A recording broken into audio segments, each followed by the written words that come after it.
Buenas noches. ¿Qué seudónimo quieres que utilicemos al principio de la conversación? El Capitán Trueno. El Capitán Trueno. Vale. Bueno, arrancamos este viaje en el mar. Nos vamos a despedir en un faro. Os pregunto siempre para comenzar qué relación tenéis con el mar. ¿Cuál es la tuya? Yo diría que próxima y a la vez distante. Próxima porque he pasado mucho tiempo y los peores, probablemente algunos de los peores momentos de mi vida en el mar.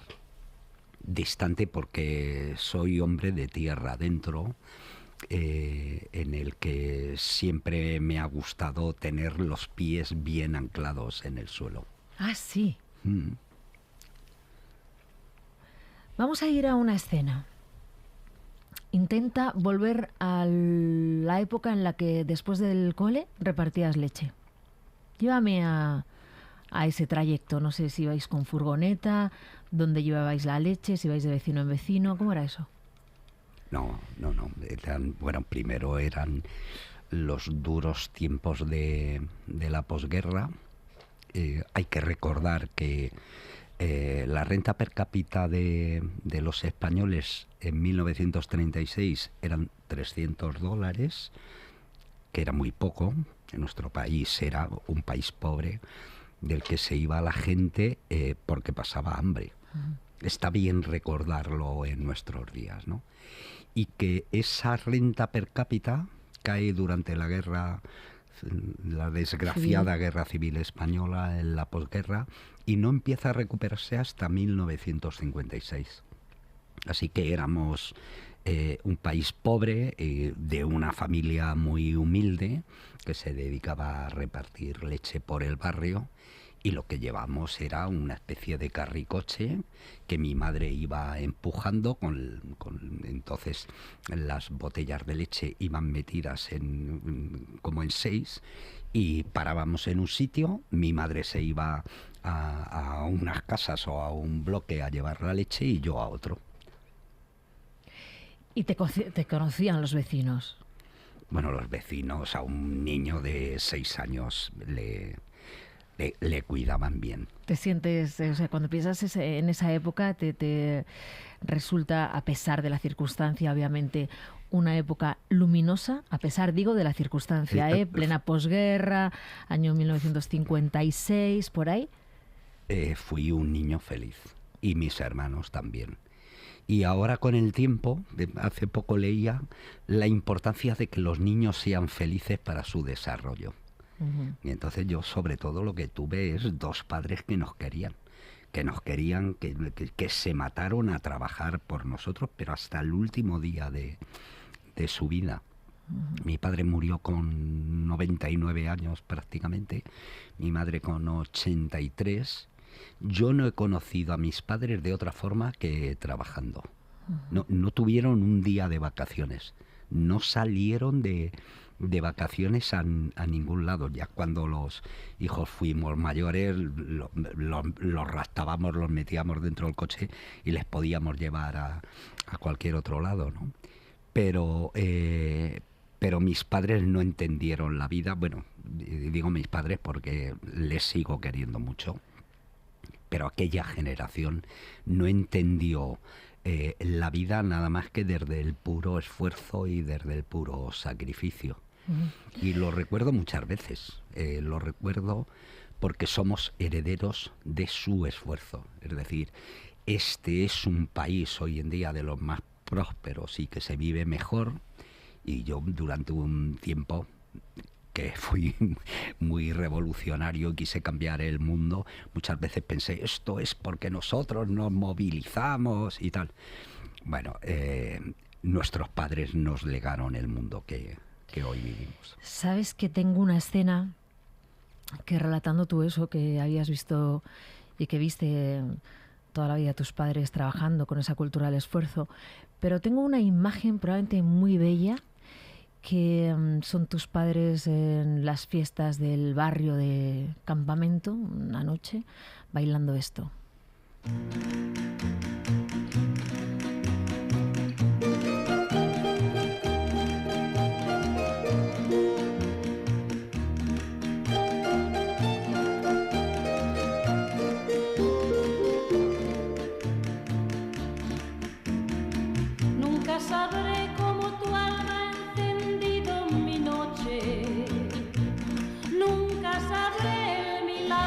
de amor que ha nacido por ti. Nunca sabré por qué siento tu pulso en mis venas. Nunca sabré en qué viento llegó este querer. Mi vida llama a tu vida y busca tus ojos. Besa tu suelo, reza en tu cielo, late en tu cielo. Esta es la primera canción de la que yo tengo recuerdo de mis padres bailando en la kermés de campamento. Por cierto, lindando con la calle que hoy todavía se llama Sebastián Álvaro. Amanece por ti la luna de miel. Que es el nombre de tu abuelo. Sí, eso es. Y el de mi padre. Y el tuyo. Y el mío. Bueno, voy a decir ya, porque voy a preguntar ya por qué Sebastián Álvaro se ha puesto de seudónimo el Capitán Trueno. Porque sigue siendo mi héroe favorito. ¿Quién te leía los tebeos del Capitán Trueno? ¿Quién te los regalaba o dónde los encontraste? Los leía yo. Pero fue el vehículo a través del cual mi madre nos enseñó a leer a mi hermano y a mí. Y era el enganche de los fines de semana. Luego, por supuesto, leí todos los tebeos del Capitán Trueno. Tengo la colección, que la han reeditado ahora hace poco en casa. Y también me enteré que de esos tebeos, todos los fines de semana se tiraban 700.000 ejemplares. Y debemos de estar hablando de los años 60 aproximadamente. Uh-huh. Y que el guionista era Víctor Mora, que era un comunista del PSUC, detenido varias veces por sus actividades políticas, y que pintó un personaje, claro, entonces no se podía uno poner personajes modernos porque por la censura, ¿no? Y entonces se le ocurrió poner un tipo de, pongamos entre 1300, 1400 por ahí, poco antes del descubrimiento de América, que lo que hacía era llevar la justicia a todo el mundo. Y es un hombre que además encarna los valores, es valiente, tiene un grupo de amigos a los que quiere y va con ellos a muerte, defiende a sus compañeros ante que a él, y luego se enfrenta a todos los peligros, a los moros. Me quiero decir que hoy en día hay parte del TVO que sería irreproducible, ¿no? Porque yo recuerdo de frases de "muere, perro sarraceno" en el TVO, ¿no? Pero es un tipo bueno, valiente, que quiere hacer la justicia, que es un tipo justo. ¿Es verdad que te escapaste o te fuiste de casa siendo un chaval y te encontraron en una carretera de no sé dónde, la Guardia Civil, pero siendo un niño bien pequeño? Niño, sí. ¿Qué pasó aquella vez? ¿Qué pasó aquella tarde o mañana? Ocurrió primero que yo me mosqué con mi madre. De mi madre he adquirido la vehemencia. Espero haber sacado de mi padre la prudencia, aunque muchas veces cuando mi madre se cabreaba conmigo me decía: has sacado lo peor de tu padre y lo peor de mí. Y entonces, no sé qué la dije, que me dijo: ¿pero tú qué vas a hacer si eres un mierda? Pues tengo dinero. Y era la época que nuestros padres nos abrían una cartilla para cuando fueras a estudiar. Y entonces le dije: pues tengo dinero en la cartilla. Y dijo: bueno, esa cartilla de momento es de tu padre y mía para cuando vayas a la universidad. Y entonces recordé, dije: pero la abuela me dio el otro día 5 pesetas. Entonces mi madre estaba cocinando y llevaba siempre un delantal con un bolsillito delante, sacó un duro y me lo tiró. Me dijo: a ver qué haces con eso. Y yo cogí el duro y me fui. Y mi madre siguió a lo suyo, cocinando y haciendo la comida, y de repente cuando llegó la hora de la comida, el niño que no está, que un sofoco, bueno, yo me imagino, ¿no? Para mis padres. Ahora que tengo nietos y cuando el pequeño desaparece ya estamos todos de los nervios y tuvieron que llamar a la Guardia Civil. Tú te fundaste, por eso decía, el traje del Capitán Trueno, dijiste, pues aquí yo me voy al el valiente, ¿no? Sí. El vehemente. ¿Hiciste algo con esas 5 pesetas? Me puse a caminar por la carretera y la Guardia Civil me trajo a casa. Y cuando te llevaron a casa, ¿te acuerdas? Te abrazaste llorando, te echaron la bronca, te castigaron. No, nada. Mi padre no.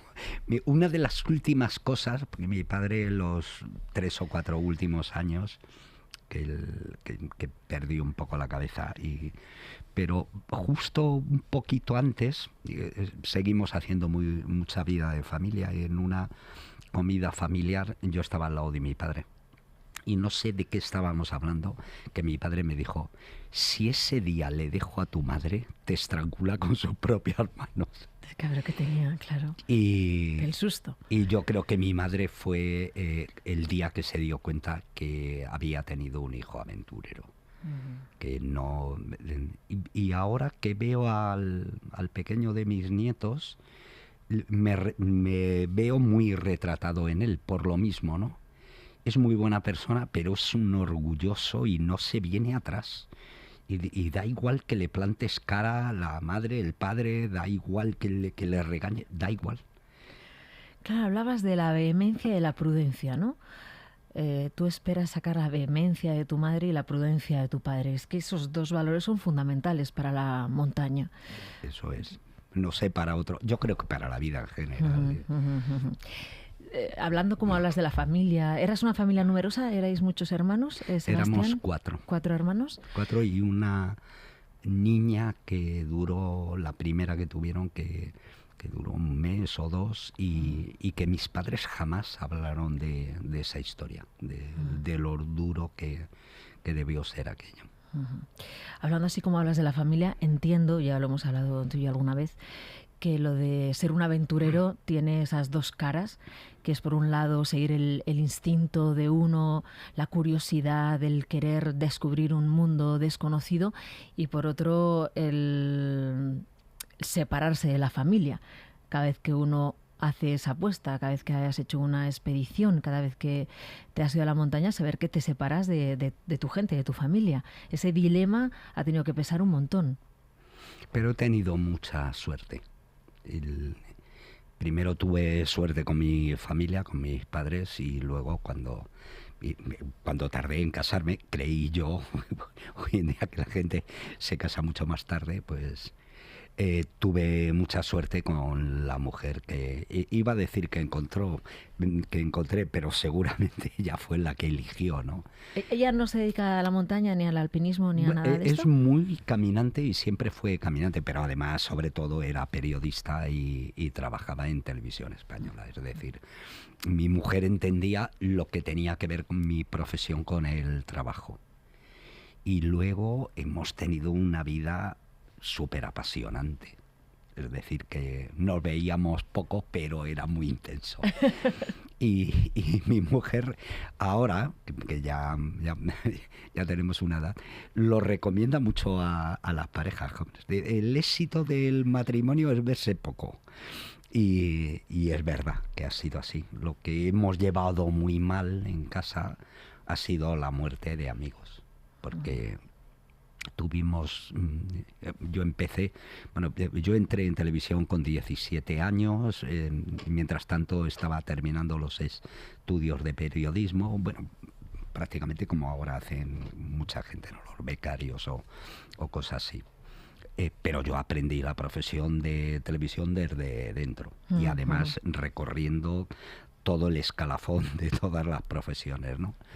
Y ya con 29, 30 años, que ya estaba sentado en la tele, yo tenía empleo fijo y un salario que para entonces, bueno, no estaba mal y ya estaba felizmente casado con mi mujer, que también trabajaba y que pagábamos los dos la hipoteca. Bueno, nos hemos pasado la vida pagando hipotecas, pero esa es otra historia. Y de repente me surgió la posibilidad de ir al Himalaya. Mi mujer estaba embarazada y a mí me ofrecieron ir a hacer 2 8000 y que yo lo filmara con la cámara. Y yo creo que fue un punto de inflexión claro, que entonces no sabía muy bien, pero que ahora veo que fue decisivo. Definitivo. Yo te voy a poner una canción, 1983, creo que es el momento en el que la estás escuchando, la vertiente suroeste del K2. ¿Podría estar sonando María Dolores Pradera? Hombre, vamos.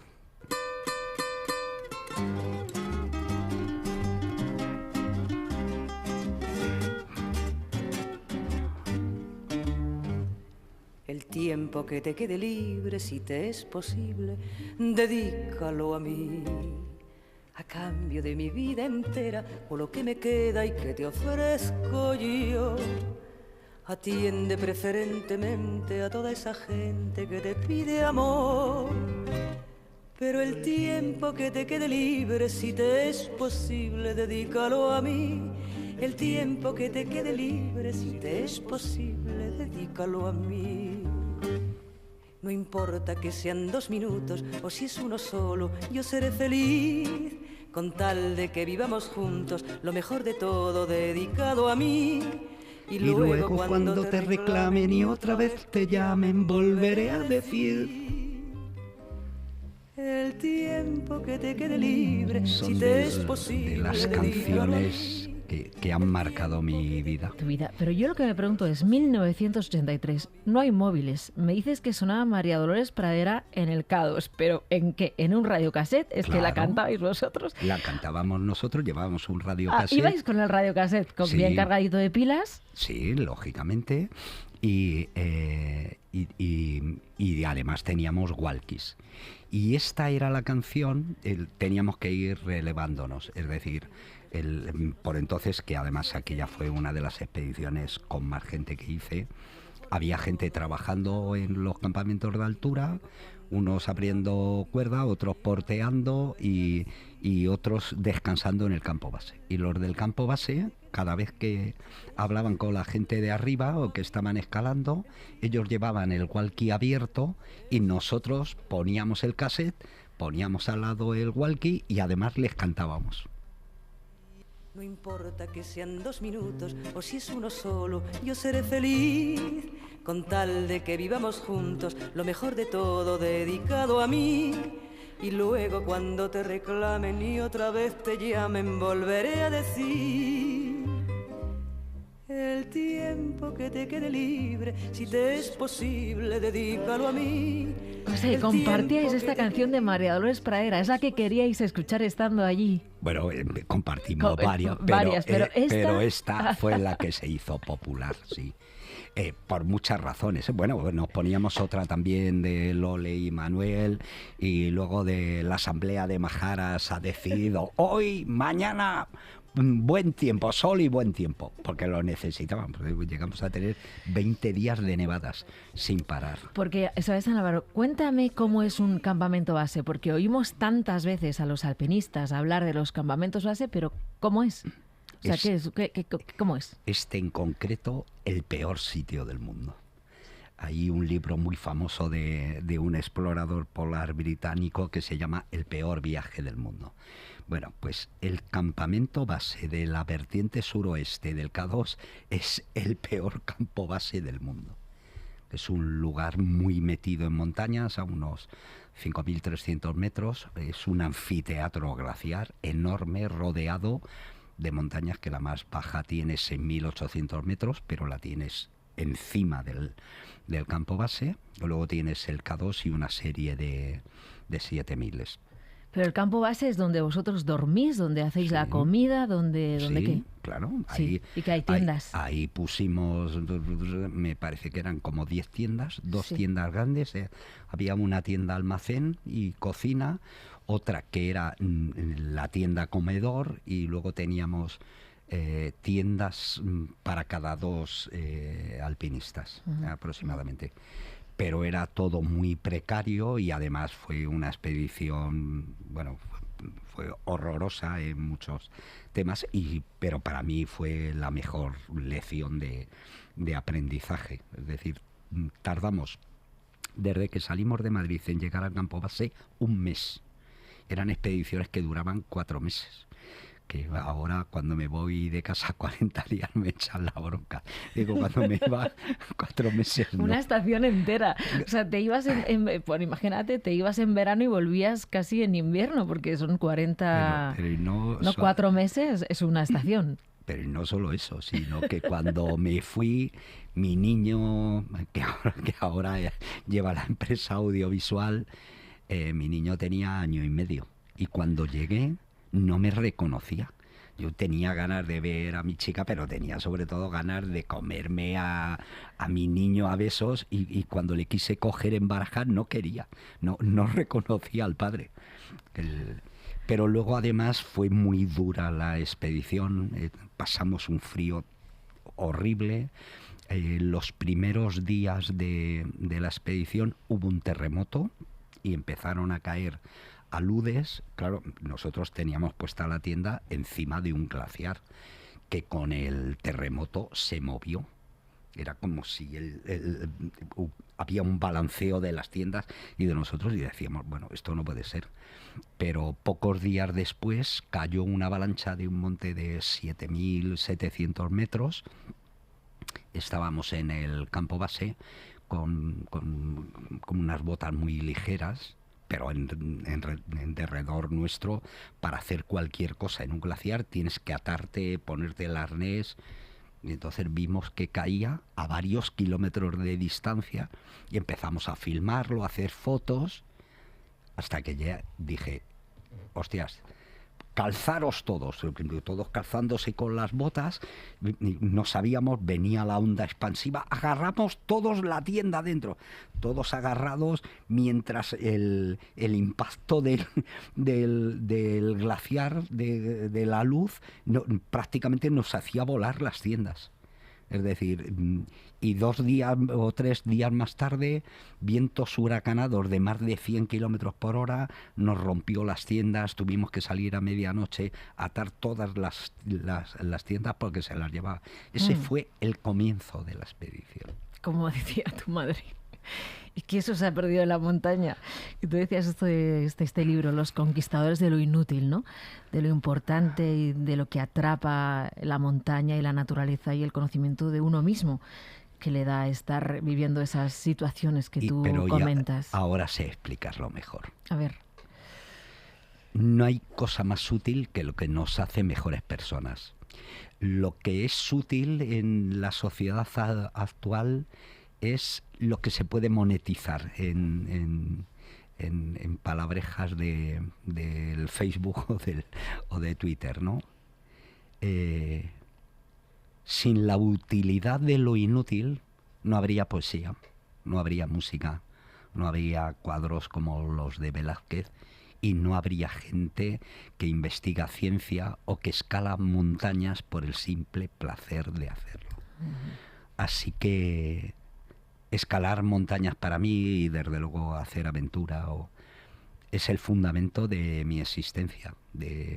Somos humanos porque nos hacemos preguntas, aunque muchas veces no encontremos la respuesta.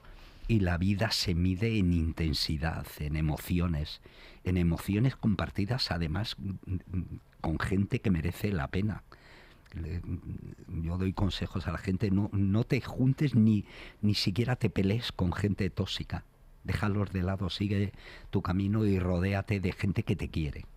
Y llegado a este punto, y además díselo, diles a la gente que te quieres, y abraza a la gente que quieres, a tus familiares, a tus chicas o a tus chicos, y díselo a tiempo.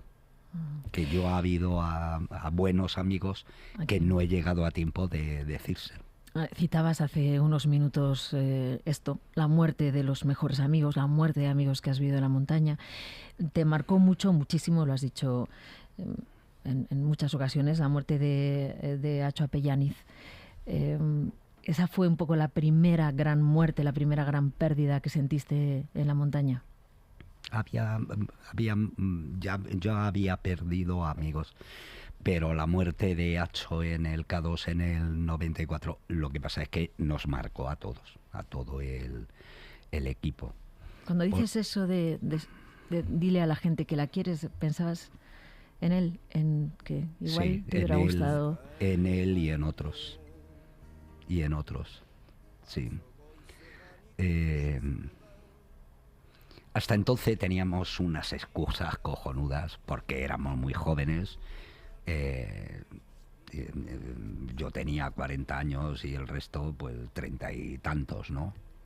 Y te crees invencible porque realmente éramos muy buenos. Ya lo juzgará la historia, pero dudo que haya ningún otro equipo, ni en la televisión española, por supuesto que no, ni en las de fuera, que hayan 200 expediciones. Nosotros hicimos que 350 personas pisaran cumbres de más de 8.000 metros, ¿no? Entonces, cuando veíamos que había algún otro accidente, yo analizaba y decía, joder, es que no tenían que haber ido a esa montaña, es que se han metido por la mala vertiente, o fueron fuera de temporada, o el equipo no era el adecuado. Y de repente en el K2, en el año 94, descubrimos dos verdades que son: todo el mundo puede tener un incidente en montaña, cualquiera, por bueno que sea, por bien que lo haya organizado, y nosotros organizábamos muy bien, y todos vamos a morir. Y entonces el caso de Acho fue muy duro, primero porque Acho era de la gente más fuerte que teníamos. Yo, por cierto, muchas veces lo he contado, ¿no? Que si Acho murió en esas condiciones, resistiendo hasta el último segundo de su vida. Acho murió de un fallo multiorgánico después de estar 7 días por encima de 8.000 metros, sin comer, sin beber, deshidratado y vivaqueando a pelo, sin oxígeno. Es que cualquier persona puede morir. Y entonces hicimos un rescate durísimo, a tope, con toda la gente que había allí, pero vamos, sobre todo Ramón Portilla, Sebastián de la Cruz y Juanjo San Sebastián, que se quedó con él hasta el último momento, para luego bajarle a 6.500 metros y morir. Ya está, había gastado sus fuerzas al límite. Y allí se quedó. Y se quedó en un momento en el que estaba con su chica, iban a cambiar de vida, ¿no? Es decir, todo eso a mí personalmente me dejó un año fuera de combate. Yo tardé un año en hacer el programa del K2 del 94.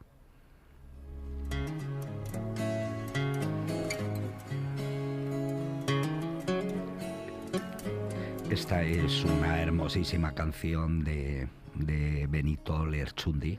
Yo cuando voy al País Vasco les canto en vasco con esta gente. Mis amigos vascos, aparte de lo leales y los entrañables que son, me han pegado parte de lo que son, de su cultura, de sus músicas, de sus cantautores, ¿no? Y hicimos un programa de televisión irrepetible, pero sobre todo lo hizo un equipo de gente con los que se puede ir al fin del mundo. Buruan orlegi bihotzean sua olerkari penatuaren gozo eta minea amodio eta kanta zure berbalebu zure gatzaren bizian zure burdinaren horia dira gau niretzat aterbe.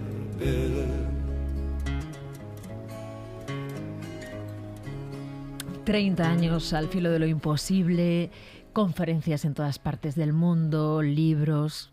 ¿Qué te falta por hacer, Sebastián Álvaro? Un montón de cosas, sí. Pero lo que pasa es que las estoy haciendo. Pero así, un reto que, pues eso, que esté al filo de lo imposible. Hombre, me quedé con las ganas de hacer una aventura magnífica, pero que no la pudimos hacer porque los chinos no nos dieron permiso, ¿Y que cuál era era? sobrevolar el K2 en globo, en globo aerostático. No, y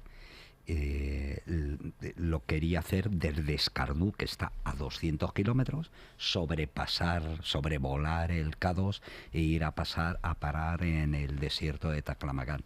Pero aquella zona los chinos la tienen, bueno, primero con cárceles de alta seguridad y seguramente tienen silos de misiles, ¿no? Y estuve 2 años con ello negociando, me pidieron en principio 2 millones de euros. Madre. Un presupuesto de al filo para un año. Hubiera tenido que hacer 10 años para hacer solo ese capítulo, ¿no? Y al final no nos lo hubieran dado de todas formas. Pero ahora mismo estoy metido en un proyecto precioso de las últimas fronteras del planeta, con 2 equipos. Me gustaría subir a un monte que lleva el nombre de un navegante español y que ya le conozco muy bien porque estuve allí en el 2007 con los veteranos de Alfilo, con Juanito Oyarzábal. ¿Y eso lo vas a hacer? Bueno, Pues lo vas a hacer. bueno, primero tengo que conseguir el dinero porque hoy en día nadie paga por hacer un documental. Tienes que conseguir con patrocinios, ¿no? Entiendo algo así. Algún patrocinio o bien dedicar buena parte de todo el ejercicio profesional que hago y luego decirles, convencer a mis compañeros que además de jugarse la vida pongan dinero. Y dices que estará Juanito Oyarzábal. Juan José ¿Estarás Sebastián, tú? José Sebastián. sí, y luego seguramente meteré 2 o 3 de los veteranos. Y mientras ese grupo de veteranos está haciendo eso, que no es fácil, otro grupo de gente más joven, y me gustaría que estuviera liderado por Alberto Iñorrategui, que es digamos, de la siguiente generación nuestra, pero que sigue siendo un pedazo alpinista, el más joven en tener los 14 8000, hicieran el Monte Sarmiento, que es un monte, los 2 están en Tierra de Fuego. Son montes muy bajos, pero muy puñeteros por las condiciones climatológicas, sobre todo por los vientos, lo cambiantes que son las condiciones, y que es un monte que está muy poco ascendido, te juegas mucho la vida, vamos. Bueno, Sebastián Navarro, hemos ido recorriendo tu vida en este viaje que arrancaba en el mar y que va a despedirse en un faro. Arrancábamos con probablemente una orquesta de barrio, con tus padres bailando mientras sonaba esta canción de Gloria Lasso, Luna de Miel, luego ese radiocassette en la montaña y sonando María Dolores Pradera a través de los walkie-talkies, Sí. después esta canción de Benito Lerchundi que te recuerda tanto a Acho, y ahora la última canción la vas a poner tú, entonces te tienes que visualizar en un faro, decirme con quién te gustaría estar acompañado, alguien que esté aquí o que no esté, tú decides, y qué música estaría sonando. Tengo tiempo para contarte una pequeñita historia. Sí. Pues esa misma pregunta de estás, no era en un faro, estás en una isla desierta, le preguntaron a una actriz italiana, ¿con quién te gustaría estar en esa isla desierta? Y ella no conocía a Walter Bonatti, que es probablemente el más grande alpinista que ha existido, y dijo Walter Bonatti. Y ella era una de las 4 stars italianas, es decir, Sofía, Gina, Claudia y la chica esta. Y bueno, quedó así la cosa y Bonatti no lo oyó, pero le llamó un amigo que dice que le preguntó, oye, Esta actriz ha dicho... La maciza esta ha dicho, bueno, ¿y qué quieres que haga? Coño, llámala. Esto me lo han contado aquí al lado en un restaurante ahí en Tirso Molina. A mi derecha la actriz en cuestión y a la izquierda Walter Bonatti. La actriz sabía muy bien español porque estuvo viviendo 2 años aquí en... ¿Quién era ella? ¿Qué actriz era? Rosana Podestá. Esa mujer era tan guapa que le ganó el casting a Eva Gardner para ser Helena de Troya. Es decir, en aquellos tiempos era... ya era madurita porque tenía 40 o 40 y pocos años, pero bueno, es decir, mandaba mucho todavía. Y Bonatti la llamó. Él vivía en el norte, Rosana en Roma, y le dijo, oye, que te he oído el otro día, que muchas gracias, que estoy pensando que si dentro de 6 meses bajo a Roma nos podíamos ver. y pues sí, pues vale. Y Rosana, que estaba a mi lado, me dice, qué tipo más raro, te llama para quedar dentro de 6 meses. Al rato volvió a llamar, oye, que voy al mes que viene. Y colgó, y al rato volvió a llamar y dijo, bajo mañana. Y desde entonces estuvieron juntos. Él murió en el año 2011 y él en el 2012. Y ella me contaba, bueno, le contaba a Carmen, a mi mujer, dice, desde ese día me quité las obligaciones de actriz, de estar guapa todos los días, de maquillarme, me puse unas botas y me fui con Bonatti a recorrer el mundo. Así que me iría a un faro con una canción, por ejemplo, de Sabina. ¿Y con quién? Si tengo que elegir. Bueno, si tengo que elegir con mi mujer, por supuesto. Pero en esa escala, segundamente me iría con un montón de amigos o amigas que me quieren mucho y que han compartido conmigo la vida. Y no se puede pedir más en la vida que eso. Y la canción de Sabina, por ejemplo, podría ser Y sin embargo te quiero. Sebastián Álvaro, muchas gracias por haber estado aquí, en este faro, esta noche, en esta entrevista. Ha sido un placer estar Aquí con tienes. vosotros y con toda la gente que te oye y que te cuenta historias. Muchas gracias, que vaya todo muy bien. Y a ti la vida, Mara. Sin embargo, un rato cada día, ya ves, te engañaría con cualquiera, te cambiaría por